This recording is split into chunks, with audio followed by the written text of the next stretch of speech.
but this would become a much bigger market that would also exist on people's smartphones. And here's the other piece of the puzzle. Stablecoins can look neutral because they could be created by private companies, not just the government. What that means is they don't carry the same political baggage that, is associated with the Federal Reserve or the Treasury. And under the Genius Act, it says only approved issuers like banks, trust companies, or non-bank firms can get special approval.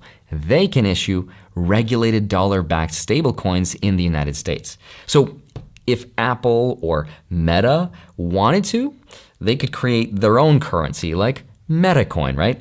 All they got to do to get approval is just suck up to the president a little, right? How much are you spending, would you say, over the next few years? I think it's probably going to be something like, at least $600 billion. Show your loyalty, spend a little bit of money, and that's why stablecoins are going to play such a huge role in the devaluation of our debt. It's kind of CBDC level of control without the CBDC brand. Now here's why the rest of the world wants no part in any of this. And we know it doesn't because of how much gold the world has been buying. That's what's happening to gold right now. Countries are like, we don't want your stablecoins. Give us gold because it was the agreed upon standard for thousands of years. So let's just go back to that. But why don't they want any part of this, right? It's because even though stablecoins are supposed to be backed one-to-one by real US assets like dollars or treasuries, in theory, every single stablecoin in circulation should have a real dollar or bond equivalent sitting right behind it.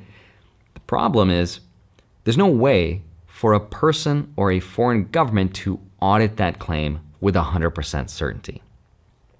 Companies like Tether and Circle release reports, but you have to trust the issuer and the auditor, and they're all mostly US-based. And when it comes to trust, especially when it comes to trillions of dollars, that's a big ask between countries.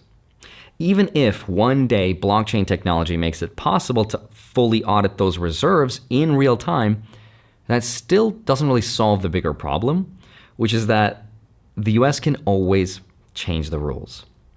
Remember, the government once promised that dollars would always be redeemable for gold, and then in 1971, Nixon just rug pulls everyone, right?